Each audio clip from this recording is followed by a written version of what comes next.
प्राचीन काल से ही भारत विश्व में सर्वोत्तम स्थान रखता है। भारत में अनेक महापुरुष पैदा हुए जिनकी ख्याति पूरे विश्व में थी। एक ऐसे आचार्य थे चाणक्य। कुछ स्तंभों व शिलालेखों पर लिखित प्रतिलिपि से पता चलता है कि आज से 2341 साल पहले चंद्रगुप्त मौर्य का शासन हुआ करता था। इस शासन काल को मौर्य काल के नाम से जाना जाता है। मौर्य साम्राज्य बहुत दूर दूर तक फैला था। मौर्य साम्राज्य की सीमा भारत के पूर्व से लेकर पश्चिम तक और उत्तर के हिंदकुश से लेकर दक्षिण के कर्नाटक तक थी। चारों दिशाओं में मौर्य साम्राज्य की सीमा थी। मौर्य साम्राज्य की उत्तरी सीमा हिंदकुश पर्वत श्रृंखला जो पाकिस्तान से लेकर अफगानिस्तान तक फैली है, कभी यह मौर्य साम्राज्य की हुआ करती थी। मौर्य काल में आचार्य चाणक्य का नाम बहुत प्रसिद्ध था। आचार्य चाणक्य चंद्रगुप्त मौर्य के बहुत अच्छे मार्गदर्शक थे। वे हर काम में चंद्रगुप्त की सहायता करते थे। चाणक्य के जन्म के बारे में ज़्यादा ज्ञात नहीं है, परंतु कुछ मतों के अनुसार चाणक्य के पिता का नाम जनक था, जिसके कारण उनका नाम चाणक्य पड़ा। परंतु चाणक्य का अर्थ होता है चतुर बुद्धि वाला, जो अपनी बुद्धि से कुछ भी कर सकता हो। शायद उस समय लोगों ने उन्हें इसी नाम से पुकारा हो। उनका एक और नाम भी था कौटिल्य। कौटिल्य का अर्थ होता है जिसकी कोई कीमत न हो, यानी अतुलनीय कीमत वाला। परंतु कुछ लिखित ग्रंथों के अनुसार आचार्य चाणक्य का बचपन का नाम विष्णुगुप्त था। उनका बचपन बहुत ही गरीबी से गुजरा। उन्हें 2 वक्त का खाना बड़ी मुश्किल से मिलता था। उनके परिवार में उनका साथ देने वाला कोई नहीं था। उन्हें अपना सारा कार्य खुद ही करना पड़ता था।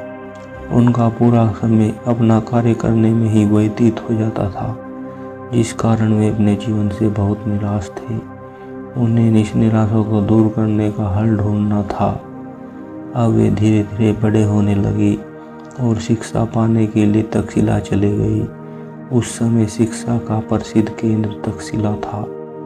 तक्षशिला बहुत ही प्रसिद्ध विश्वविद्यालय था। यह ज्ञान पाने का एक विशेष केंद्र था, जो कि अब पाकिस्तान में है। आचार्य चाणक्य ने वहाँ पर अनेक प्रकार की शिक्षाएं प्राप्त की।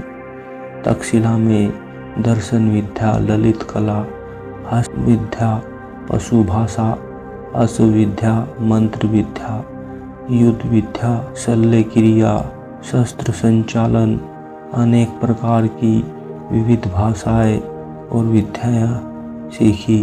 उन्होंने दर्शन शास्त्र के माध्यम से लोगों के चेहरे और आंतरिक स्वभाव को जानकर उनके बारे में जानकारी प्राप्त की। दर्शन शास्त्र एक ऐसा शास्त्र है इसके माध्यम से किसी भी व्यक्ति का स्वभाव जाना जा सकता है। दूसरा समुद्र शास्त्र, जिसके आंतरिक विचारों को किसी व्यक्ति को परखा जा सकता है।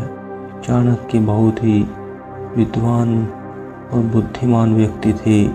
चाणक्य स्वभाव से क्रोधी नहीं थे। चाणक्य ने चंद्रगुप्त को शासक बनाने में महत्वपूर्ण भूमिका निभाई थी। उस समय भारत के कुछ अयोग्य शासक जो शासन करने में असक्षम थे, उनके उस शासन से सारी प्रजा दुखी थी। कोई भी राजा अपनी नीतियों से शासन करने में सक्षम नहीं था और अपने भोग विलास में ही लिप्त रहते थे। चाणक्य को इस बात की चिंता सताए रहती थी कि कहीं भारत की बची हुई कुछ ही भूमि भी विदेशियों के हाथों में न चली जाए। इसलिए उन्हें एक ऐसे योग्य और साहसी शासक की तलाश थी जो बेहतर भारत का निर्माण कर सके। भारत को एक योग्य शासक मिल सके, उनकी यह खोज बालक चंद्रगुप्त के साथ पूरी हो गई। चंद्रगुप्त बहुत ही बुद्धिमान और साहसी था। चाणक्य ने चंद्रगुप्त में एक अच्छा और बेहतर शासक देखा। चाणक्य ने चंद्रगुप्त को हर तरह की विद्या सिखाई। उन्होंने अपने द्वारा लिखे गए ग्रंथ चाणक्य नीति शास्त्र में कुछ श्लोकों के द्वारा राजा के कुछ कर्तव्यों का वर्णन किया और एक अन्य ग्रंथ अर्थशास्त्र लिखा। इन दोनों ग्रंथों की भाषा संस्कृत है, जिन्हें अपनाकर चंद्रगुप्त मौर्य एक महान सम्राट बना। चंद्रगुप्त मौर्य ने चाणक्य की सहायता से ही अयोग्य शासकों का अंत किया और उनका शासन हस्तपद किया, क्योंकि उस समय भारत पर विदेशी आक्रमण होने लगे थे, जिसके कारण भारत देश सुरक्षित नहीं था। उस काल में नंद वंश का राजा धनानंद था, इसके हाथों में मगध का शासन चला गया था। मगध साम्राज्य दक्षिण बिहार व बंगाल तक फैला था, जिसकी राजधानी पाटलिपुत्र थी, जिसे आज पटना के नाम से जाना जाता है। धनानंद, जो बहुत स्वार्थी था और अपने भले में ही खुश था, उससे सारी प्रजा दुखी थी और वह अपने भोग विलास में ही रहता था, जिस कारण लोग परेशान रहते थे। धनानंद धन का बहुत ज़्यादा लोभी था और धन का संचय अपने मनमाने ढंग से करता था और जनता पर फालतू के कर लगाता था, जिसके कारण जनता दुखी रहती थी। एक घटना के अनुसार चाणक्य को धनानंद से अपमानित होना पड़ा था। बात उस समय की है जब धनानंद ने एक दूत से कहा कि वह योग्य ब्राह्मणों को बुला लाए, क्योंकि उसे अपने पिताजी के श्राद्ध तर्पण के लिए कुछ ब्राह्मणों की आवश्यकता थी। जब दूत की खोज पूरी हो गई तो उसने चाणक्य को भी निमंत्रण दे डाला। आचार्य चाणक्य उस दूत की बातों में आ गए और राजमहल की ओर चल दिए। जब वे राजमहल पहुंचे तो वहां किए जा रहे कर्मकांडों के बीच ही नंदवंश के राजा धनानंद व उसकी सभा में मौजूद लोगों ने चाणक्य का अपमान कर डाला, क्योंकि चाणक्य जी को जो निमंत्रण मिला था वह धनानंद को या नागवार गुजरा। चाणक्य को यह अपमान बहुत बुरा लगा और वे उस सभा से वापस लौट आए। धनानंद अयोग्य शासक था। राजा धनानंद के अन्याय तथा कुशासन से सभी लोग परेशान थे। चाणक्य व चंद्रगुप्त की सेना ने राजा धनानंद के अन्याय तथा कुशासन से क्रुद्ध होकर नंदों के खिलाफ युद्ध छेड़ दिया और उनको हराकर उसके साम्राज्य को अपने साम्राज्य में मिला लिया।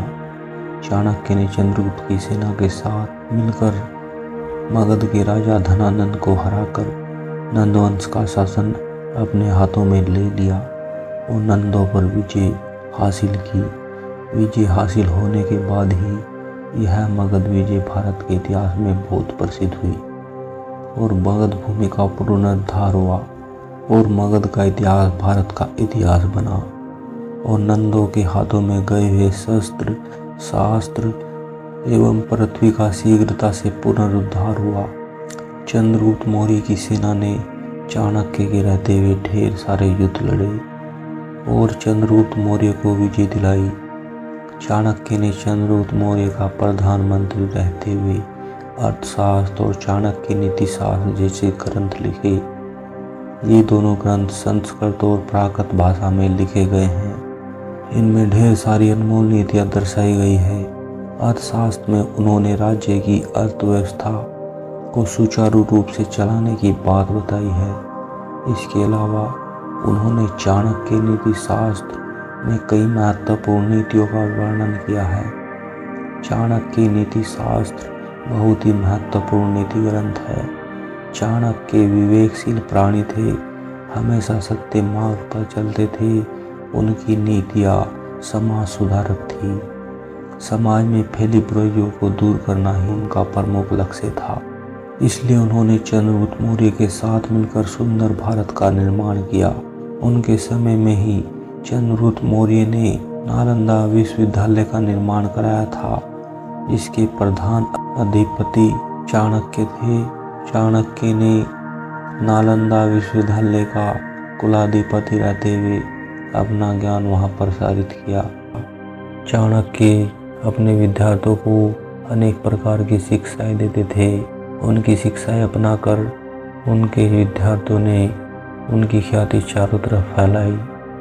धीरे धीरे चाणक्य की मदद से चंद्रगुप्त मौर्य ने अपना साम्राज्य का विस्तार किया और भारत को एक बेहतर शासक दिया। चाणक्य के अंतिम दिनों के बारे में कहा जाता है कि वे राजमहल छोड़कर वन में आश्रम बनाकर रहने लगे और वहां पर उन्होंने अपने अंतिम क्षण बिताए। आचार्य चाणक्य जी को आज भी याद किया जाता है। उनके द्वारा बनाई गई नीतियाँ बहुत ही महत्वपूर्ण थी, जिन्होंने सुंदर भारत के निर्माण में बहुत ही महत्वपूर्ण भूमिका निभाई थी। दोस्तों, अगर आपको ये वीडियो पसंद आए तो इस लाइक बटन को दबाकर इसे लाइक करें, और अगर आप इस चैनल पर नए हैं और आपने ये चैनल अभी तक सब्सक्राइब नहीं किया तो इसे सब्सक्राइब करें और इस बेल आइकन को ज़रूर दबाएं, जिससे आपको और भी वीडियो के नोटिफिकेशन मिल सके। इससे अगले वीडियो में आपको बताया जाएगा तक्षशिला विश्वविद्यालय के बारे में। यह जानकारी बहुत ही महत्वपूर्ण है, इसे देखना बिल्कुल न भूलें। तब तक के लिए नमस्कार।